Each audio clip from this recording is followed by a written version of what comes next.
What up, what up, what up? My name is MC Cubed. I apologize for the lack of content recently. There are many reasons for that. One of them being that my old headphones kept messing up, but I just got new ones, so we're all good. Anyways, October 28th is International Animation Day and has been since 2002. I shouldn't have to explain how important animation is to me, given I've made it clear that it's just as important to me as music. Although, side note, World Music Day is June 21st and my most recent album came out on June 21st. But I didn't know it was World Music Day. I just released it because it was the first full day of summer. Anyways, I figured I'd celebrate International Animation Day by listing my 5 favorite movies of all time, as all of them are animated. Numbers 5 through 2 are in no particular order, but number 1 is set as my favorite movie of all time. So let's proceed. At number 5, I have Spider-Man Across the Spider-Verse. Now what can I say about Spider-Verse that hasn't been said a billion times already? Oh, I know. Remember in 2017 when the Emoji Movie dropped and everybody lambasted Sony for being an absolute joke of an animation studio? And then when it was announced that they were making a Spider-Man movie, comboed up with the fact that most people, or at least hardcore Spider-Man fans, weren't exactly fans of Spider-Man 3 and The Amazing Spider-Man 1 and 2, most people didn't think highly of the news. And then...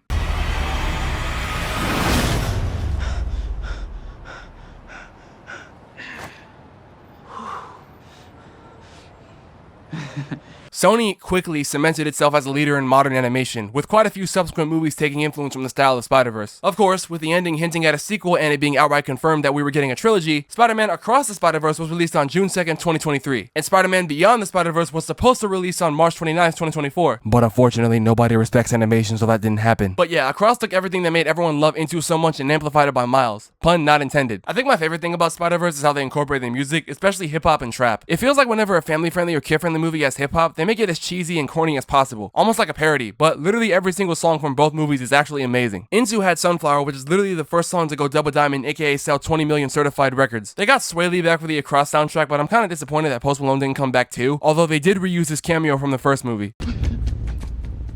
Yeah, I think it's a Banksy. I'm split between my favorite songs from the soundtrack. For me, it's a tie between Annihilate, Link Up, Link up, sing up, link up, sing up. Home, I wanna go home, home, home, oh yes, I am. Am I Dreaming? Am I dreaming? Is there more like us? And Another Dimension from the Deluxe. Another dimension, you take me away from reality.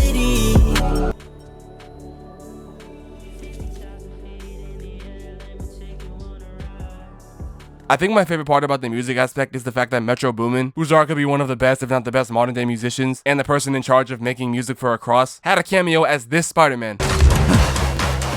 There's nowhere to run. My bad, everybody. There was somewhere to run. What makes it even funnier is that on his last project, Heroes and Villains, he had a song with Young Thug called Metro Spider.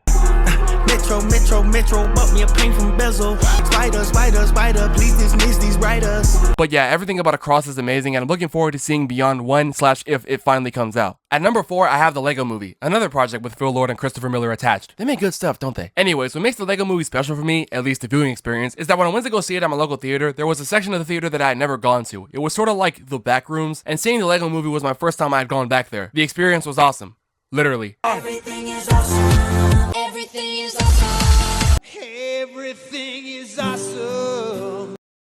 Yeah, so once again, this is another movie I feel like I don't need to explain why it's amazing. I grew up playing with Legos as pretty much everyone else, and everybody who thought this movie was just going to be a childish mess was severely mistaken, as this movie takes the idea of childhood imagination and brings it to new heights. Plus, it's genuinely funny, and things that you think wouldn't make sense actually fit together because, well, of course they do. They're Legos. Also, people often criticize animated movies that have celebrity voice acting, although if I'm being honest, the voice acting here was perfect. I know a lot of people don't like Chris Pratt for very stupid reasons, but I really think he was perfect as Emmett, and I don't think anybody else could have done a better job. Also, Will Ferrell, Elizabeth Banks, Will Arnett, Nick Offerman, Alison Brie, Charlie Day, with Liam Neeson and Morgan Freeman. It was an honor to be portrayed by the golden-voiced Morgan Freeman. That man could read the phone book and make it sound interesting.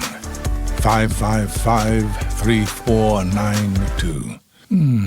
Just listen to that rich molasses. We had gotten Lego movies before this, but this one was wildly different from those ones. The follow-up movies were a mixed bag. The Lego Batman movie was absolutely amazing. The Lego Ninjago movie was alright. And the Lego Movie 2, the second part, was also alright, but it didn't really live up to the hype. Oh, don't get me wrong, the latter two are not bad movies at all, and actually have funny moments in both. Man, my mom is on my case all the time. She's all... And I'm like, lay off, Mom. I'm just a teenager. Unikitty! Recon mission. Accessing dinner. Let's move out.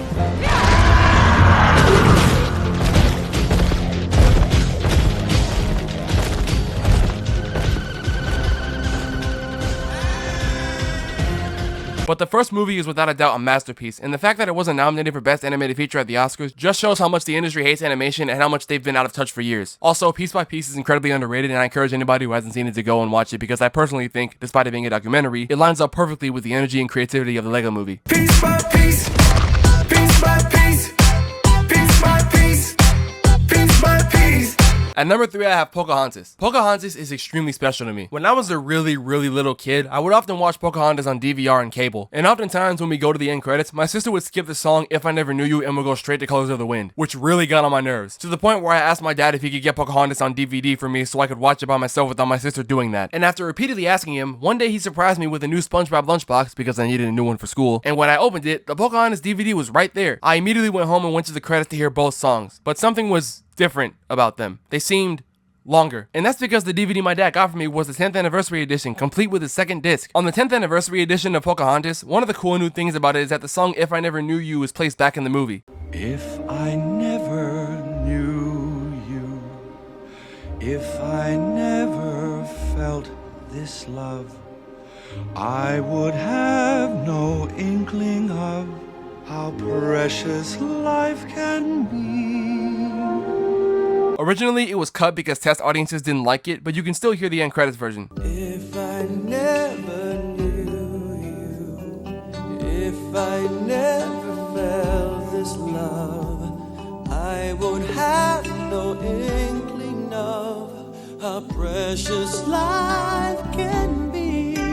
You can actually watch the theatrical version on DVD, but I wasn't aware of that until later. But to watch the 10th anniversary edition, or at least watch the song, you'd have to either have this disc or go online to see it, as the theatrical version is the only one on Disney+. But yeah, this movie is a nostalgic overdrive for me, and if you asked me what my favorite movie was as a kid, I would have probably said Pocahontas just because of how much happiness it brought me. At number 2, I have The Lion King, another Disney Renaissance movie. Like Pocahontas, this is the movie I've had a long history with. So we used to have the 2003 special edition DVD, which also came with a disc 2. In fact, I think the disc 2 might be around here somewhere if I look around. I went from watching the movie on there to watching it on the 2011 Diamond Edition disc, or at least a similar version of the disc, because my brother had bought it. There's been so many different versions of this movie made that it's honestly kind of crazy. The 2003 special edition of the movie had the song The Morning Report in it if you chose to watch the special edition of the movie. This is the morning report. Gives you the long and the short.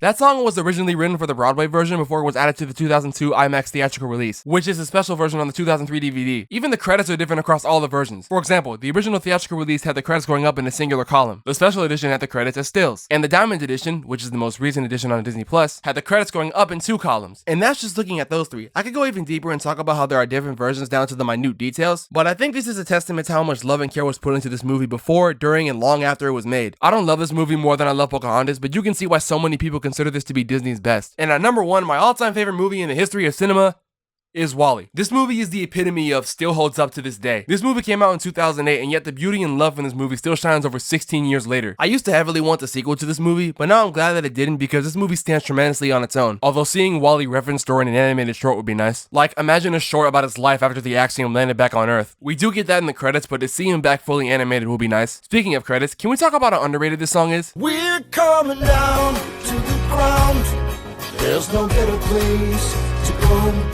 We got snow upon the mountains. We got rivers down below. This song is beautiful. Please play this at my funeral. But yeah, WALL-E is probably the best Pixar movie. I know most people say it's Up, and to be fair, Up is definitely a contender for best Pixar movie, but for me, it's WALL-E. It may be my personal bias because I love space, and this movie is primarily set in space. Like, just the scene where WALL-E touches the rings of a planet is it's just perfect. I love this movie with all my heart, and if I was only able to watch one more movie for the rest of my life, WALL-E would absolutely be my pick. So yeah, those are my 5 favorite movies of all time. WALL-E, The Lion King, Pocahontas, The Lego Movie, and Spider-Man Across the Spider-Verse. There's so many pieces of media I could mention that highlight how amazing animation is and the impact it's had on my life and the reason I do what I do now. I've wanted to be a voice actor since I was 4 years old. I never imagined myself being an artist or animator, but now here I am trying to execute all these ideas I have. I hope to usher in a new era of creativity with these creations of mine, and also for people in and out of the mainstream to respect animation because it's so incredibly annoying seeing what's happening in the industries. But anyways, thanks for watching this video. I hope you enjoyed it. Once again, I apologize for the recent lack of content which happened for a multitude of reasons, mainly due to audio issues, but again, I got new headphones, so I should have a few more pieces of content before the end of the year, and even more content going forward next year and afterwards. Thank you, Carter, for being a Nebula. If you'd like to support this channel and see exclusive content, consider hitting the join button. I have over 20 minutes of raw audio, including bloopers, so if you want to hear me sound like an idiot over a microphone, then please consider joining the Nebulist here. Thanks for watching. I love you all. Hug somebody today.